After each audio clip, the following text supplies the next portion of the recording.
Ok. Muy buenas, muy buenas tardes, maestro. Soy el alumno Héctor Domingo Osorio.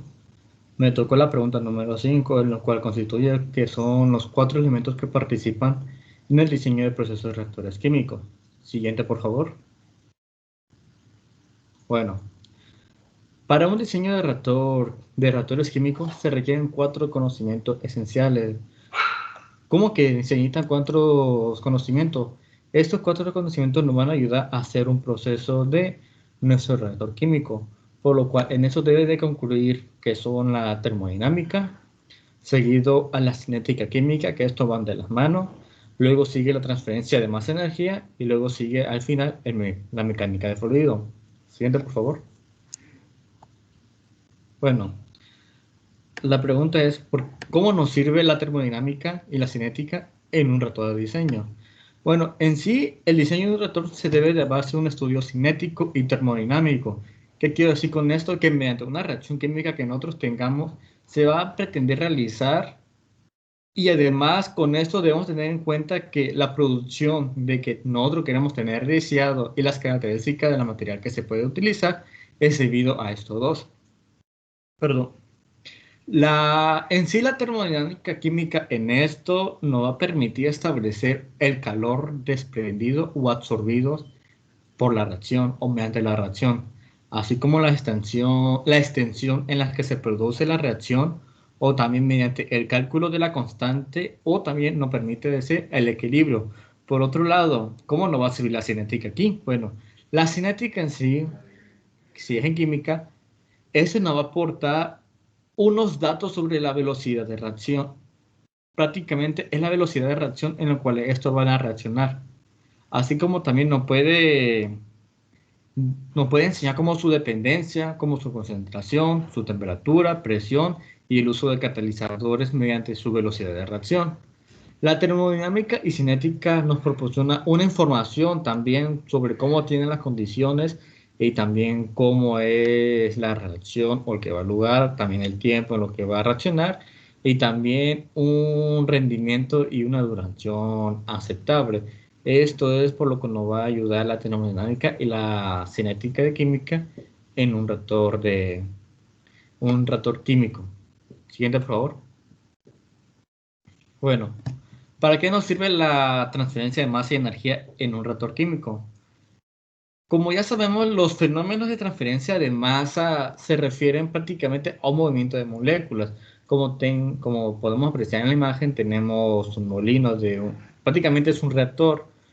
¿Qué quiere decir con esto? Bueno, cuando nosotros tengamos una fuerza o corrientes de fluido causadas por una fuerza impulsora, esto no solo incluye que solo la disfunción molecular, sino que también nos va a servir como un transporte de convección. ¿Qué quiero decir con esto?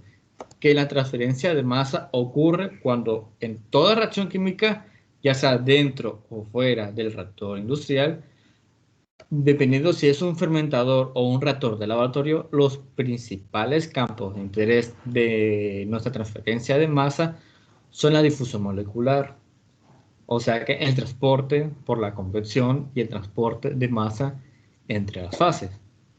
La transferencia de masa en sí y la cinética pueden competir mediante la distribución a la velocidad de reacción general. ¿Qué quiero decir con esto? Que va a ser la optimización y el escalado de procesos que se requieren que se cuantifique cuando el impacto del mezclado y la velocidad de reacción. Y también que los reactores, cuando es un reactor mediante laboratorio, se deben de usar unas ciertas condiciones que permitan un escalado y un caracterizado para que sea un proceso significativo cuando hay una transportación de masa o también cuando es por convección.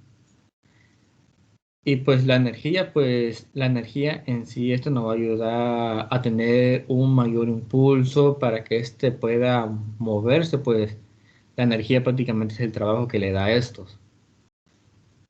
Siguiente, por favor.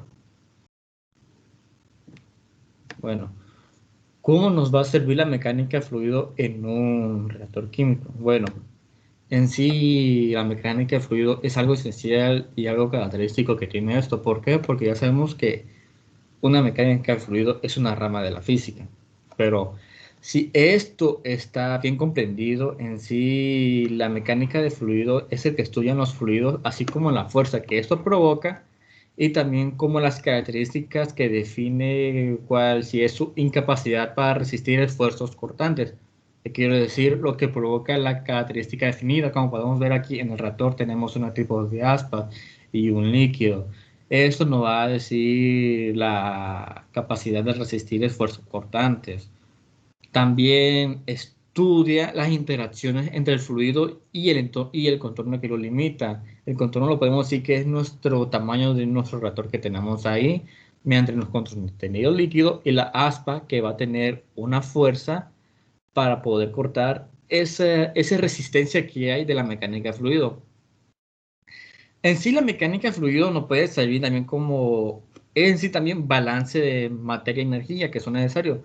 Por lo general se conoce el tamaño y el tipo de reactor que hay, así como el método de operación que eso está haciendo para tener unos datos ya más claros y con base a estos parámetros de diseño se espera poder predecir una cierta incertidumbre. Como, ¿qué quiero decir con cierta incertidumbre? Bueno, esto es la conducta de un reactor que puede haber en unas ciertas condiciones mediante, si lo que deseamos cortar mediante la fuerza que provoca en sí. Y pues esto es todo de la pregunta número 5 y hasta aquí lo dejo.